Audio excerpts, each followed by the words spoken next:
In the autumn of Ba by Chishawu, the remote hills of western Missouri were home to an isolated frontier clinic that promised hope to the desperate.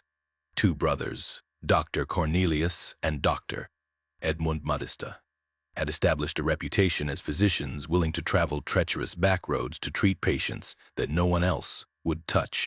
Their clinic appeared legitimate, modern, clean, and equipped with surgical instruments far beyond what frontier towns had ever seen.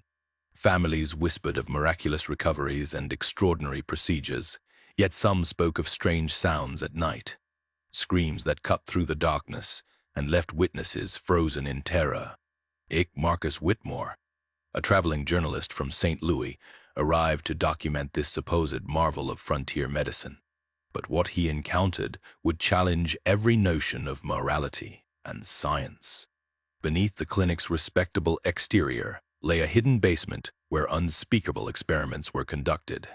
Patients, restrained and conscious, underwent procedures that twisted minds and erased memories. Whitmore's trained eyes noticed the hollow expressions of those who had returned from the McAllister clinic. Faces blank, personalities altered, humanity stripped. This was no ordinary medical practice.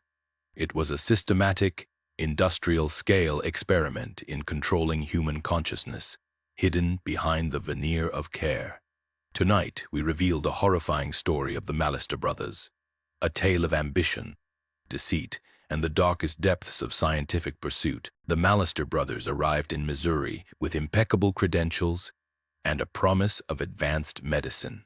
Cornelius, tall with silver hair and piercing green eyes, exuded confidence and authority. Edmund, shorter and stockier, moved quietly, hands trembling slightly, yet possessed extraordinary surgical skill.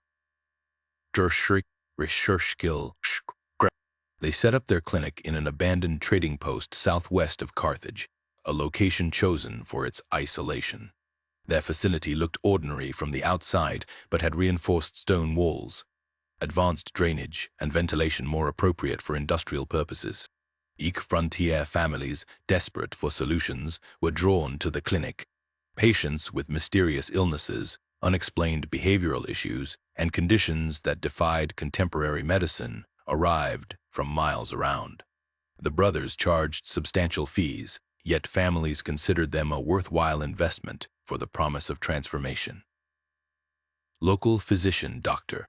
Samuel Morrison, impressed by their techniques, referred challenging cases and received detailed case studies in return, unaware that he was endorsing methods that would later be recognized as cruel human experimentation.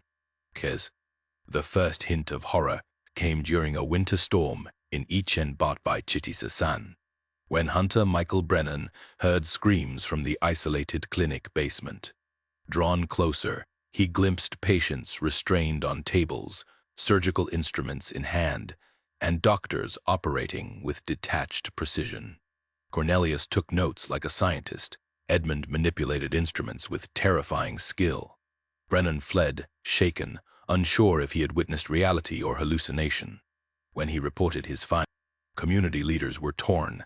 These men had helped so many, yet seemed capable of unthinkable acts. Within the basement, the McAllisters' work was meticulous and methodical. Patients underwent procedures that left them conscious just enough for the doctors to observe changes in personality and behavior. Edmund performed targeted cranial interventions, while Cornelius oversaw psychological conditioning. Reward, punishment, isolation, and sensory manipulation designed to erase memories and reshape identities. Chemical compounds enhanced. Those who survived returned to their families altered, blank-faced, obedient, and devoid of previous personality traits. Kessiness, like Martha Henley, revealed the chilling results. Once spirited and independent, she returned home docile and compliant, with surgical scars marking her scalp. James Patterson forgot his financial losses entirely, while Thomas Whitfield abandoned political beliefs and displayed severe cognitive impairments. Local families began noticing the pattern: personalities erased, memories lost, patients changed forever.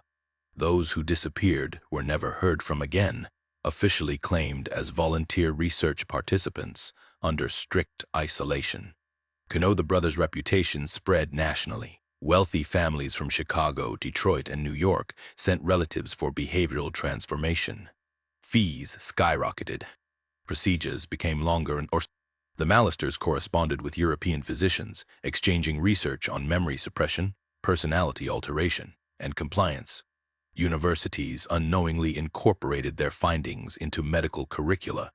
The brothers had become masters of the human mind, scientists in appearance, torturers in practice. Dr. Morrison, initially impressed, grew erratic under the psychological weight of the McAllisters' methods.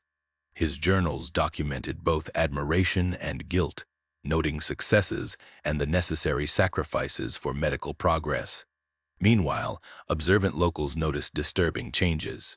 Patients returned from the clinic emotionally blank, mechanically obedient, or cognitively impaired. Elizabeth Morrison quietly investigated, discovering patterns of memory loss, personality suppression, and permanent brain damage.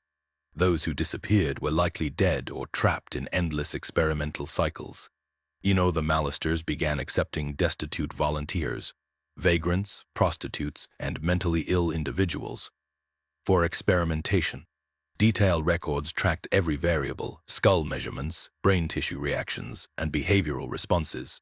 Chemical experiments, surgical interventions, and psychological manipulations were all logged with clinical detachment. European and American researchers purchased these findings, unaware they came from systematic human torture. Families requesting updates on loved ones were denied access under the guise of ongoing treatment.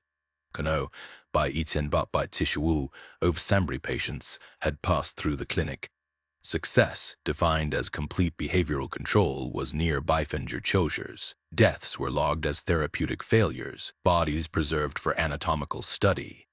Rests for specific personality modifications became common, wealthy families commissioning the erasure of traits like artistic interest, intellectual curiosity, or the clinic had transformed from a medical facility to a hub of industrialized psychological control. Invisible behind the facade of frontier medicine, the McAllisters' reign of terror unraveled when Marcus Whitmore arrived in November by Chishawu. Tasked with documenting frontier medical practices, his trained eye noted irregularities, uniform patient behavior, visible cranial scars, and secrecy surrounding basement operations. Whitmore observed nighttime activity, bright lights, mechanical noises, muffled distress. Using his investigative skills, he discovered a hidden basement entrance. Inside, a fully equipped surgical complex revealed the horrifying truth. Operating tables, restraints, preserved specimens, instruments for targeted brain intervention, and meticulous records of human experimentation. Whitmore documented everything, escaping with irrefutable evidence. His St. Louis Post-Dispatch article shocked the medical community and the public. Federal marshals arrived to find the clinic abandoned. The brothers vanished, leaving a chamber of horrors behind. Their fate remains unknown, though rumors suggest continued experimentation under new identities. The McAllister case exposed how isolated communities were vulnerable to exploitation, and how science pursued without ethics can produce monsters. This story forces reflection on the ethical boundaries of scientific progress, the consequences of deception, and the darkness that can hide behind respectability. The McAllisters were brilliant, cruel, and methodical, pioneers of human control who left a permanent scar on history. Their tale reminds us that evil can wear the mask of professionalism, and that vigilance is required to confront the shadows of human ambition.